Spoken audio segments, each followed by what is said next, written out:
Hai semua. Okay, video kali ni kita belajar janjang aritmetik. So ni first video lah untuk chapter 5. Okay, kita tengok yang pertama, mengenal pasti janjang aritmetik. Okay, Encik Lee membina tangga di taman bunga miliknya. Dia menggunakan 8 biji bata pada anak tangga pertama. Okay, setiap anak tangga yang seterusnya menggunakan 8 biji tambahan. Okay, maksudnya kalau tangga yang pertama ni dia ada 8 bata.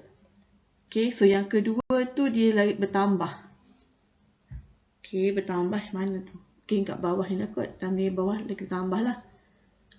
Okay, dia tambah 8. Okay, setiap anak tangga yang seterusnya menggunakan tambahan 8 biji bata.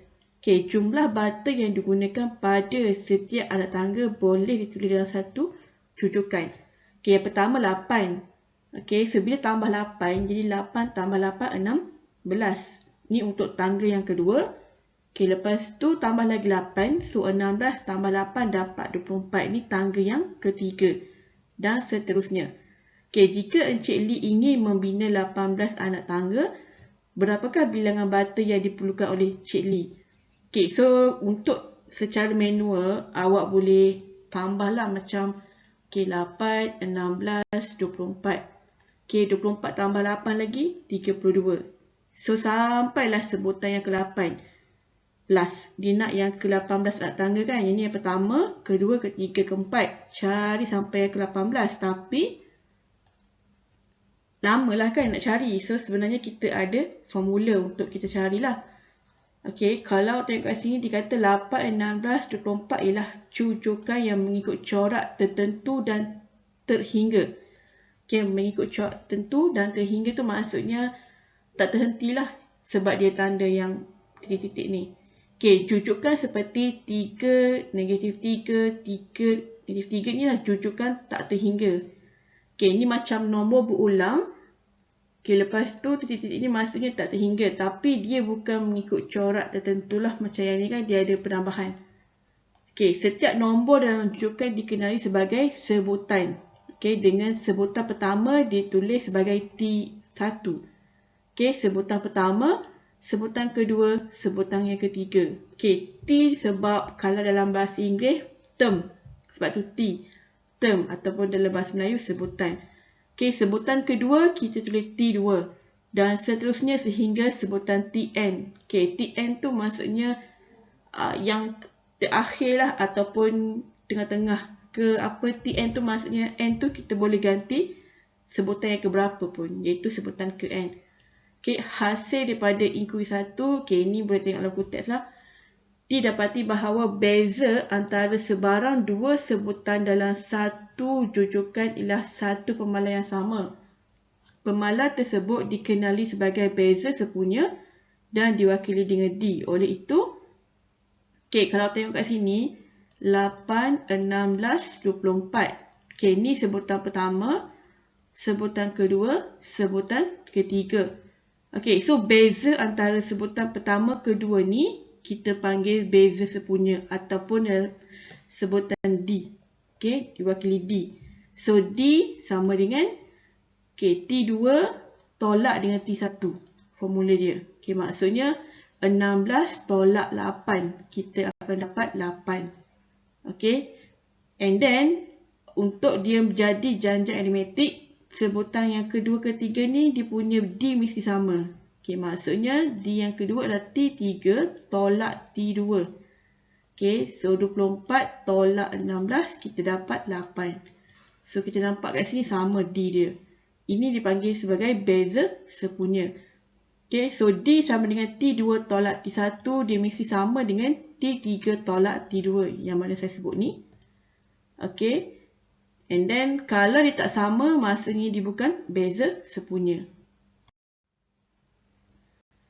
Okay, so D dikenali sebagai janjang aritmetik. Kalau mempunyai beza sepunya yang sama, D dia, so dikenali sebagai janjang aritmetik. So, janjang aritmetik ialah suatu jujukan nombor dengan setiap sebutan diperoleh dengan menambahkan satu pemalar kepada sebutan sebelumnya. Okay, macam tadi kan 8 sebutan pertama. So, bila ditambahkan dengan 8, dia akan dapat 16. Okay, tambah lagi 8, akan dapat 24. Okay, so itu adalah janjang aritmetik diperoleh dengan menambahkan satu pemalar. Okay, ini pemalar dia kepada sebutan sebelumnya. Okay, contoh 1, tentukan sama ada junjukan yang berikut ialah janjang aritmetik atau bukan. Okay, beri justifikasi anda. Okay, T1, T2, T3. Okay, so ingat formula untuk mencari D, T2 tolak T1. Adakah sama dengan T3 tolak T2? Okay, so T2 tolak T1. Okay, 350 tolak 358. Dapat negatif 8. Okay, sebutan yang ketiga ni tolak sebutan kedua. So, 342 tolak 350 dapat negatif 8. Okay, sama. Maksudnya, rujukan ini ialah janjang aritmetik kerana D1 sama dengan D2 iaitu negatif 8. Okay, untuk yang B, okay, ni T1, T2, T3, T4. Okay, so yang pertama T2 tolak T1, okay, kita panggil D1. T3 tolak T2, kita panggil D2. T4 tolak T3, D3. So, kita kena buat semua mengikut apa yang diberi kat sini. Okay, bila yang pertama ni, 2 tolak 2 per 3, awak dapat 4 per 3. Okay, 10 per 3 tolak 2, awak dapat 4 per 3. So far masih sama. Tapi yang terakhir ni, 5 tolak 10 per 3, awak dapat 5 per 3. So, dia tak sama. Dia kena sama semuanya. Sekarang ni tak sama. Jadi, rujukan ini bukan janjang aritmetik. Kerana D1 sama dengan D2, tapi dia tak sama dengan D3. Okey, kita tengok contoh kedua. Sebuah auditorium mempunyai 15 buah kerusi pada baris pertama, 19 buah kerusi pada baris kedua.